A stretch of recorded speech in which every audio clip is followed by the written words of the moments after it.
Howdy friends, welcome back to the House of Tone. My name is Wes Lee.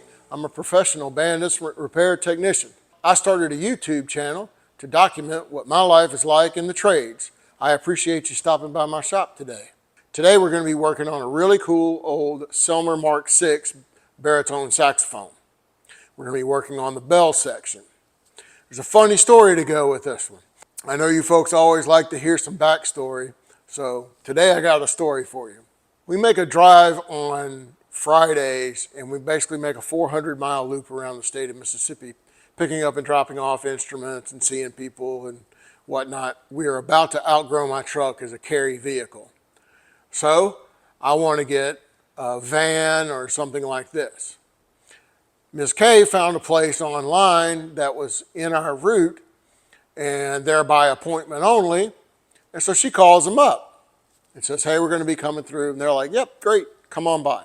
We go and we meet everybody and they're all super nice. And the owner looks at me and he says, what do you fix?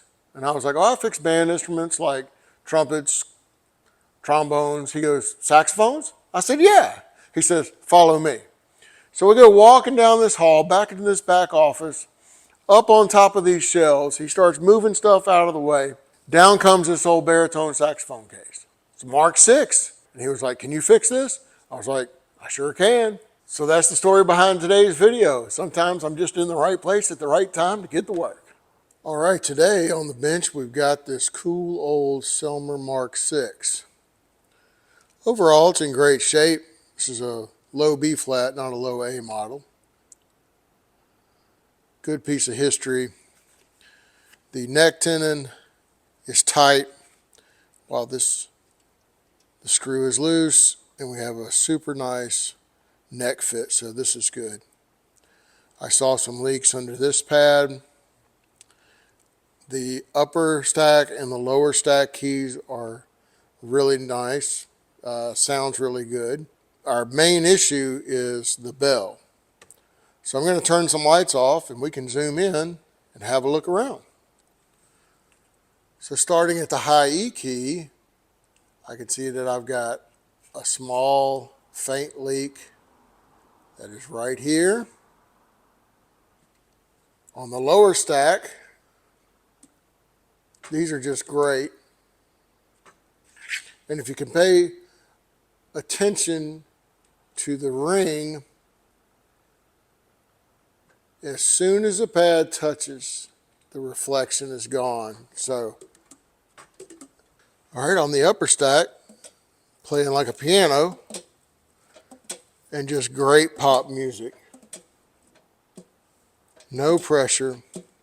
So we've got great closure on the upper stack. We've got great closure on the lower stack. Man, really nice. What are we having problems with? We have a small leak out of this high E key. There's some kind of funky business going on here. Got hot glue bulging out down here at E flat. Now I've got my light coming in and running the length, but the spring on the E flat is very weak. C key, you can hear pops really good. The C sharp, then when we add the low B, that's all we get. The key travel stops. It's hitting on the back of the pad cup. And then when we add the low B flat, same, it's hitting in the back. The main focus that the customer wanted to deal with is the bell. And so that's what we are going to be addressing. We can see that the bell brace has been broken away before. We can see how the light line dips and that there is a dent in the body that was here that someone just they just resoldered it and reattached it. Thankfully, none of this got broken and it didn't take out these tone holes.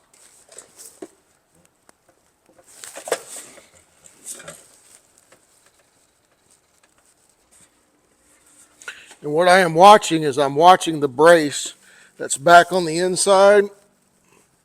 I'm trying to lift it back to the position where it originally came, which was out, and from here basically kind of south. And I want to bring the bell against that and then I want to check. And just like that, we've got stuff that's starting to move. And I'm going to just go a little more, and it's nothing more than flexing actions. Everything wants to go back where it came from.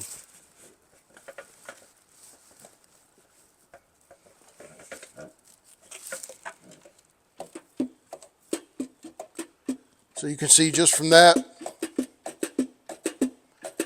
we have everything is starting to move back. This time I can put a little downward my body into it.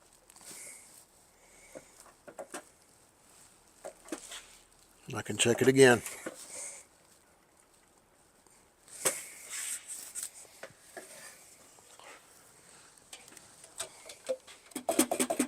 Let's go put a light on it. Okay, I've got your bird's eye over the B and the B flat here. So when I actuate, that's the B. Notice I have some opening on this side. This is our B flat key. This looks good. However, on the sides, now the other problems are going to start showing up because we've got the bell keys back in basically the correct spot. But now I'm going to show you the other stuff over here, and you can already see it. Look how this side of the tone hole falls away.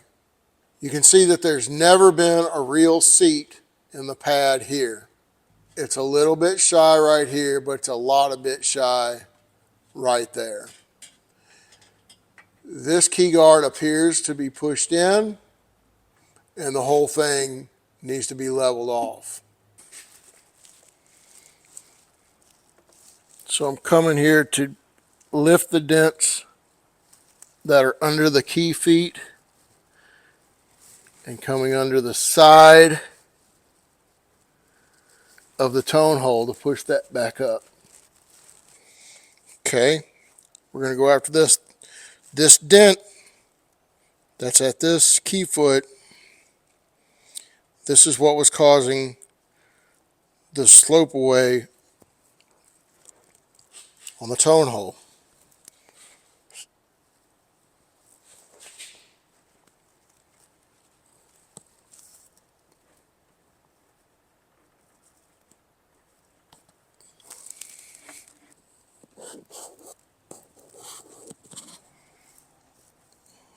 There it goes.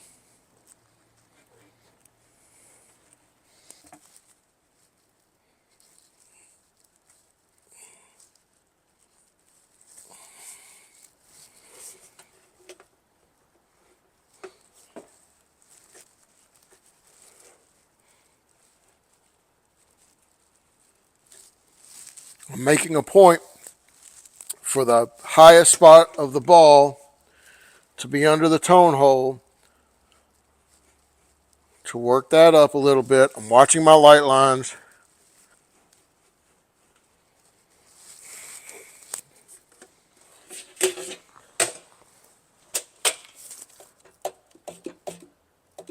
There we go. Now, what I've got, remember how gapped this was before and how gapped this was before.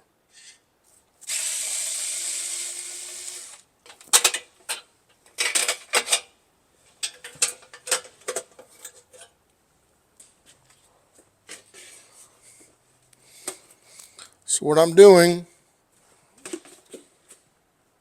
is I am just working the front edge of the tone hole.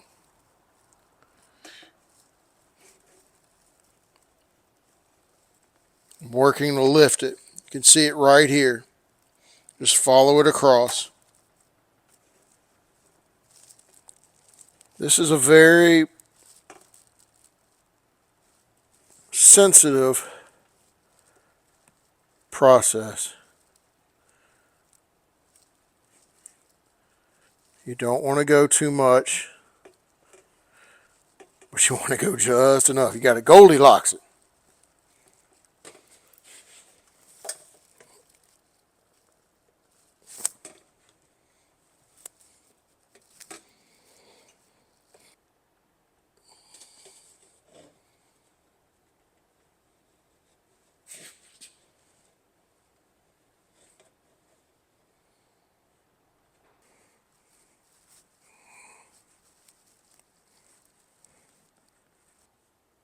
And look at there, let's zoom that on in. Yep, look at that. That's good. We're ready to final dress it. Let's check the B flat. Okay, I've got a little more work to do.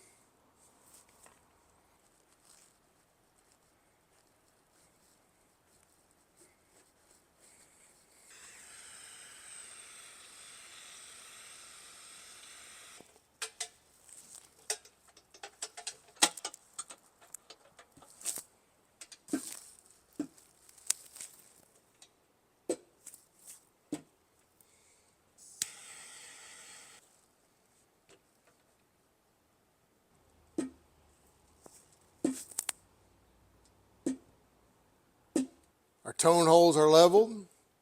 Our keys are bent into the right spot.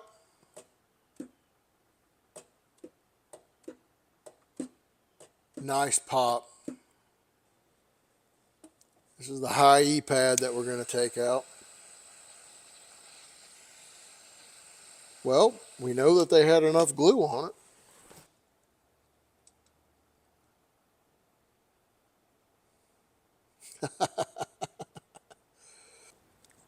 One tip that I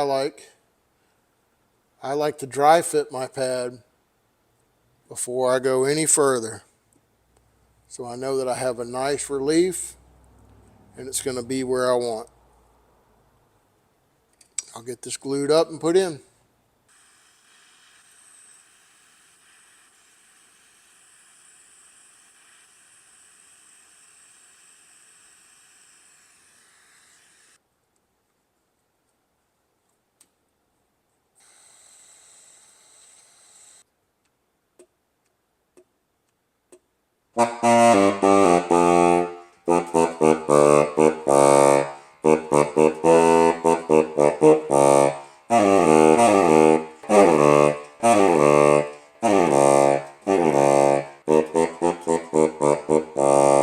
I'm really happy with the way that turned out.